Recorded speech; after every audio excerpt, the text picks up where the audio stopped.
Homeopathy के सभी छात्रों का इस क्लिनिकल एक्सप्लेनर में बहुत बहुत स्वागत है। आज आर्टेमिसिया एब्रोटेनम, जिसे सदर्नवुड भी कहते हैं, उसकी एक बेहद दिलचस्प शारीरिक पहेली को सुलझाया जाएगा। क्लिनिक में ये एक ऐसी रेमेडी है जो अपने एकदम अलग और विशिष्ट शारीरिक लक्षणों के कारण तुरंत ध्यान खींच लेती है। तो चलिए सीधे मुद्दे पर आते हैं। जरा एक ऐसी स्थिति की कल्पना करें जहां एक पेशेंट क्लिनिक में आता है। सबसे पहली और हैरान करने वाली बात जो सामने आती है वो ये है कि पेशेंट गंभीर रूप से कुपोषित है, एकदम दुबला पतला, लेकिन फिर भी उसे भयानक भूख लग रही है। वो लगातार खा रहा है, लेकिन शरीर में कहीं कोई मांस या ऊर्जा नहीं दिख रही। अब यहाँ एक बड़ा सवाल उठता है, होम्योपैथी के छात्र होने के नाते इस अनोखी शारीरिक प्रोफाइल को कैसे इवैल्यूएट किया जाए। इस क्लिनिकल चर्चा में ठीक यही करने वाले हैं। एक बहुत ही प्रैक्टिकल और स्ट्रक्चर्ड अप्रोच के साथ इस पेशेंट के क्लिनिकल प्रेजेंटेशन को स्टेप बाय स्टेप समझा जाएगा। हमारी जांच का एजेंडा बहुत सीधा है। सबसे पहले क्लिनिकल प्रेजेंटेशन देखेंगे, फिर भूख के उस अजीब विरोधाभास को समझेंगे। उसके बाद पाचन, हाथ पैर और जोड़ों के दर्द पर बात होगी, और आखिर में मोडैलिटीज, नींद के पैटर्न और फाइनल ड्रग पिक्चर को समेटेंगे। तो आइए क्लिनिकल प्रेजेंटेशन से शुरुआत करते हैं। देखिए, एब्रोटेनम मुख्य रूप से आर्टेमिसिया एब्रोटेनम पौधे से तैयार की जाने वाली एक बेहतरीन होम्योपैथिक रेमेडी है। इसे हम अक्सर बच्चों में कुपोषण और अत्यधिक कमजोरी के लिए याद रखते हैं। लेकिन रुकिए, यहाँ एक बहुत बड़ा क्लिनिकल सुराग छिपा है, और वो है दबी हुई बीमारियाँ। जब भी किसी प्राकृतिक स्राव या पिछली बीमारी को शरीर में दबा दिया जाता है और उसके बाद भयंकर कमजोरी शुरू होती है, तो इस रेमेडी का रोल बहुत क्रूशल हो जाता है। अब बढ़ते हैं भूख के उस विरोधाभास की तरफ जो इस रेमेडी की जान है। ये बात सच में बहुत हैरान करती है।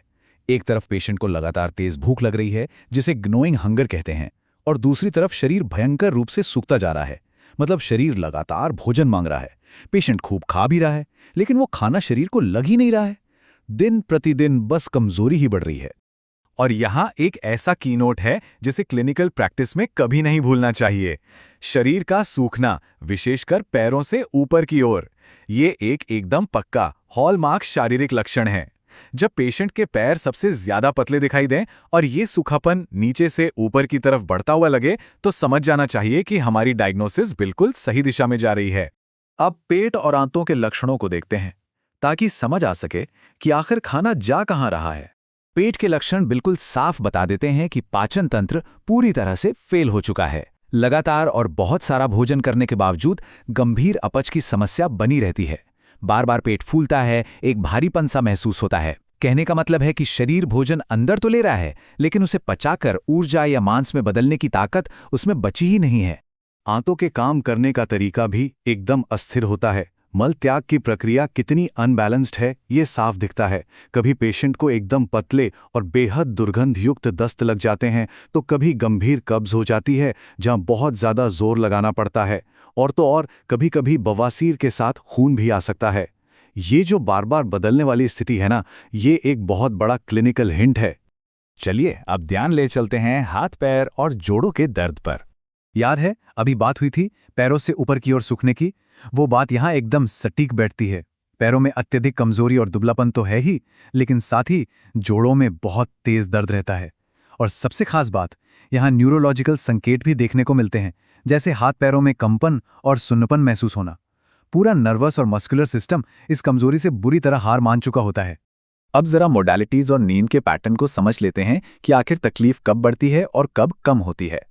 यहाँ एक बहुत ही दिलचस्प और अजीब सी बात सामने आती है। जोड़ों में इतना दर्द और कमजोरी होने के बावजूद चलने फिरने या मोशन से दर्द में आराम मिलता है ना? बिल्कुल विरोधाभासी बात। वहीं दूसरी तरफ ठंडी हवा लगते ही दर्द और तकलीफ एकदम से बढ़ जाती है। और जैसा हमने पहले भी डिस्कस किया था, अगर दस्त जैसी कोई भी प्राकृतिक प्रक्रिया शरीर में दबा दी जाए, तो स्थिति तुरंत और भी ज्यादा गंभीर हो जाती है। इन सभी शारीरिक कष्टों का सीधा असर नींद पर पड़ता है। दर्द और अपच के चलते रात की नींद एकदम बेचैन रहती है। अक्सर बहुत डरावने सपने आते हैं। अब जाहिर सी बात है, जब रात को शरीर को आराम नहीं मिलेगा, तो उस भयंकर थकावट की वजह से दिन भर लगातार नींद और सुस्ती छाई रहेगी। तो अब बारी आती है इन सभी कड़ियों को जोड़कर अंतिम ड्रग पिक्चर बनाने की। इस पूरी ड्रग पिक्चर को क्लिनिक में आसानी से याद रखने के लिए बस इस 3 स्टेप प्रोसेस को दिमाग में रखना है।